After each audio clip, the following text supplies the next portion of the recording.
Matamgi Manipuri Wari channel asibu tabiriba khwai pumnamakpu taramnokchari ngasi amuk laubirasi Ngamba kumapan suba tangka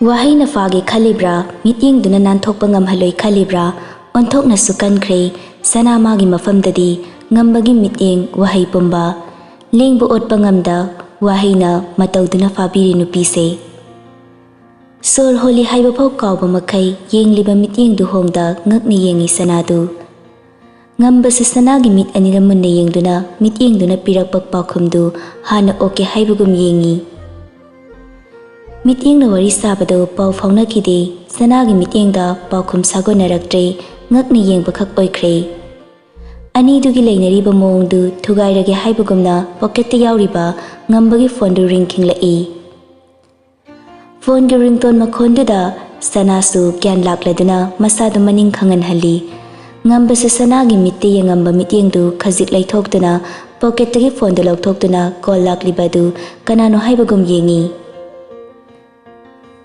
Braden gi number ni nahan sanana call tokhibaduda yaukiba number du ngamba na save tokshinbani phone da yengamba mit ani du fatnon khattuna sanadi yengai aduga makhuna pariba phone du sanada piduna Se, sanaro. Phone du lauduna yengi sana sumabungi call oirambaduda harauna phone du ei. Dachauba. Kaidorigi nangbo chaka charabo. Chadriye library da larik amasum yengi na changambani dachaudi charabo. Chadri mamana kana thongori.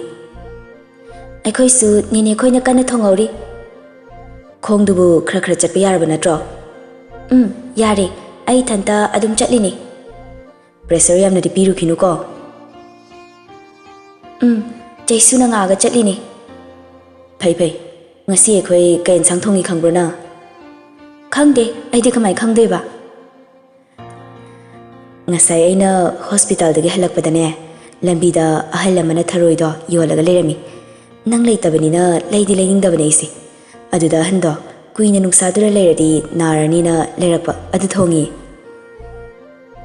As, mama na thongba tharoido chaninge singba. Khara thilauro. Asingki thilakira tacho ai ngairamge.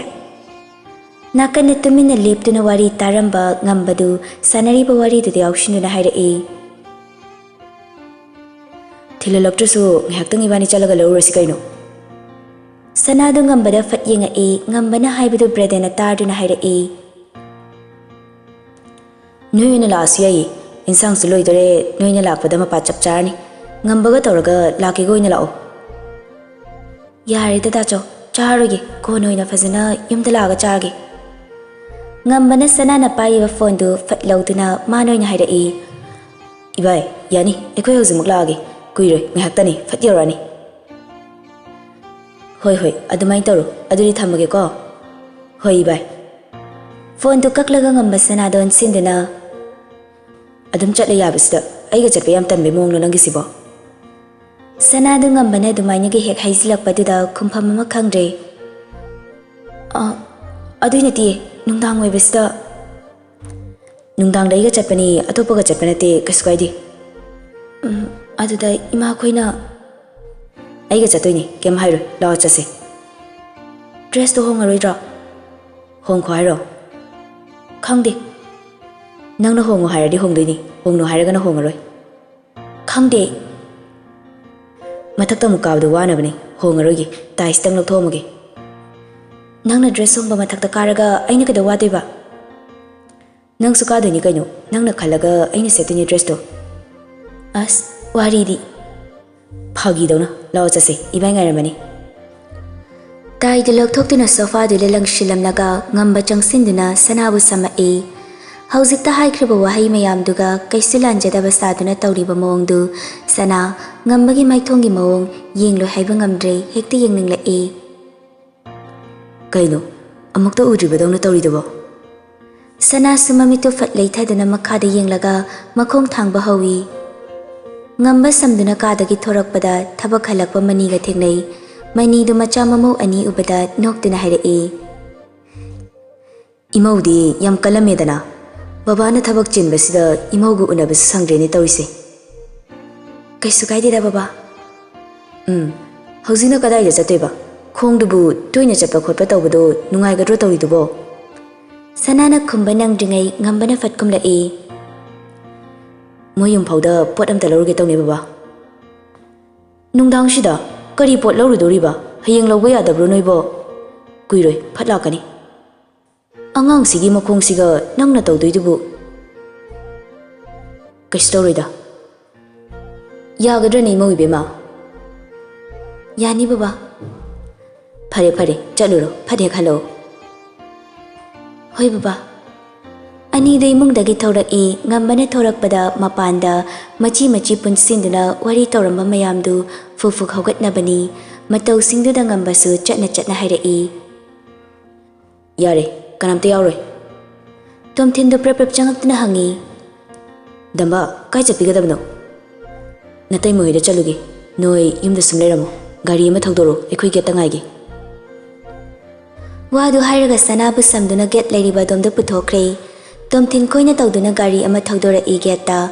Ngambasu sanabu hana gari da kahalaga master driver seat takaraktina anidu nambolomda gari da thogduna lai. Wangang de phone dagi bluetooth samduna isayama sound dinem takna thari. Sanasu thongnau lomdo thukduna numidangi fazabadu yengi.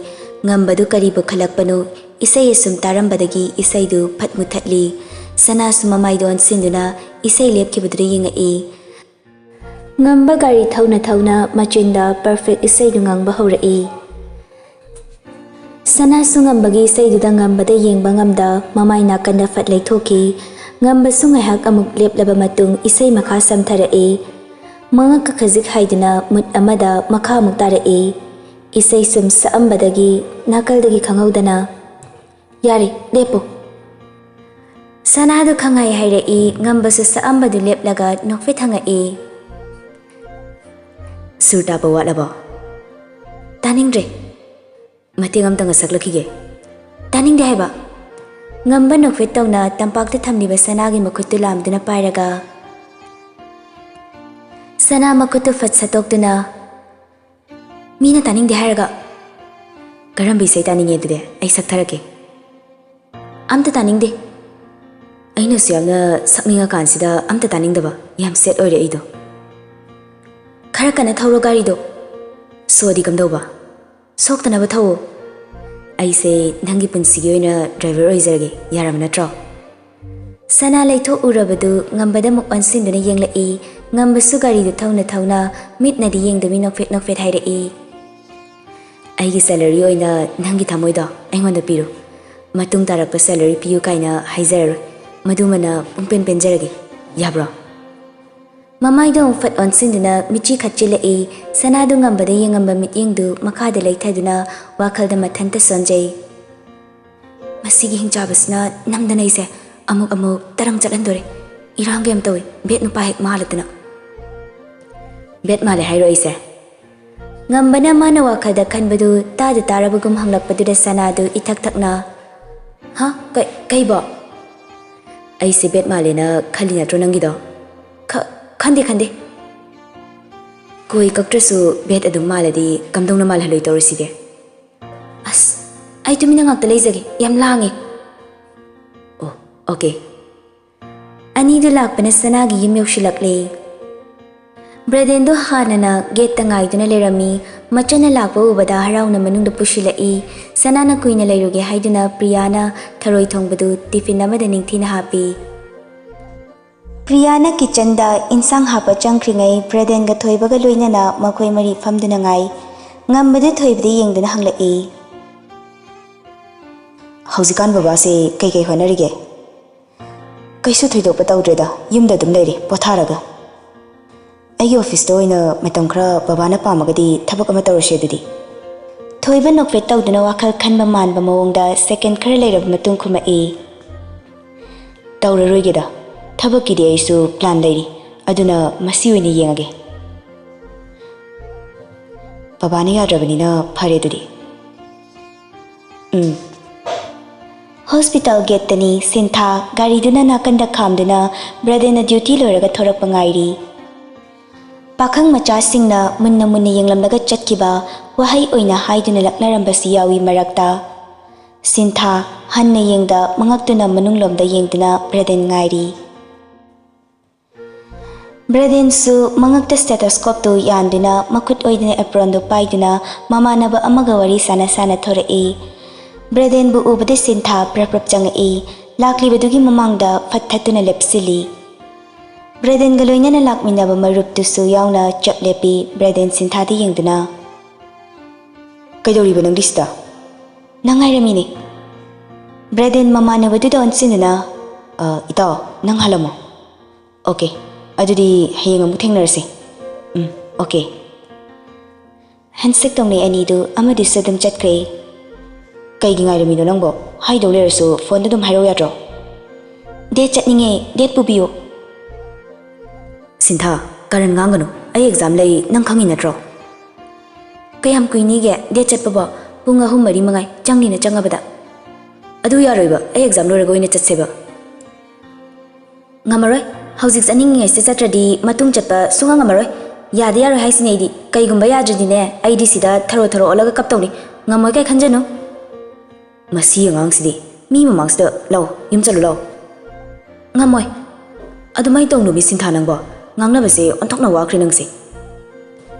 Aina ngasai de ngai rise yum chatna boiradi kai kanarige. Ngamoy haisni ko. Ngasidi koibe hek chatabada aidi sungan halo haisni. Kapawro huzya. Law somda mi me mamangsda nangse ngangna bem wahibo. Kai dano somda haibo. Gari law thokisi kainu ni. Yare nangi dodum thanamo ai gari masasda adum chalase. Nungai gadro. Nungai ni law. Makuna konduna thora ianidu Sinthana gari sopiduna Braden gi apron ga stethoscope kadu mana paiduna maningda tongi. Braden na thauna yamna laptana nakna leiba garden da changduna ngahakoi thui. Sintha di harau zabida roibini photo makal suri mana kapliba Braden gi apron du lituna Dr. Ramuksani arak pamida Braden ga maga muknamhani nungai zabi haibabu aroibi oikre magidi. Mayum halakpaga mafi marol amata hongdana phamungda fan chongkhatuna phone du lokthokduna ngasai namkhiba photo singdu yengi. Phaja bakhanduna Braden da su fatfat thazili. Braden gi pambomda makut anina konduna nokfit tawbagi photo du Facebook da profile fathami caption dana. With my pakhangariba. Braden da single text tawshili mathanta malang amana tawbagum mathanta monduda mamaidu amuk upsinduna no sangsara mani magi moongdu.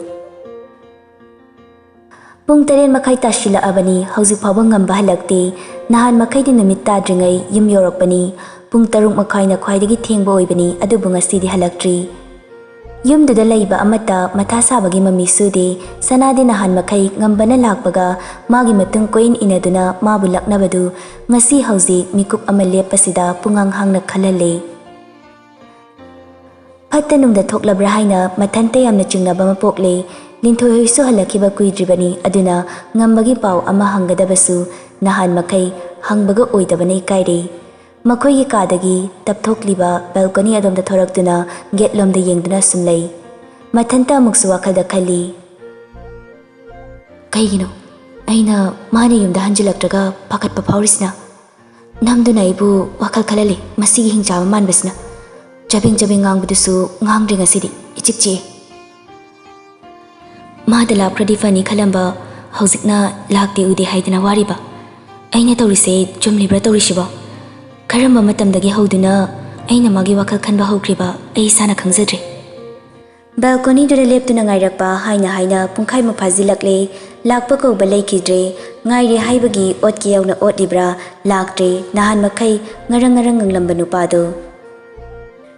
Bima chak chanaba tawrona imai bimana haire. Sana raidu sana gi tunglomdagi hairei sana son thoktani yenglaga. Nine ai malaga punna charage. Ibungodo phone tawba chate. Angangsingsu amata phone chatena aikhoi sarna hayobani. Aduisu makhada kumtharu hayobani. Ate deiwa loina tokraga pau faunaba fangdi haibaduda sana hena pakhatkre.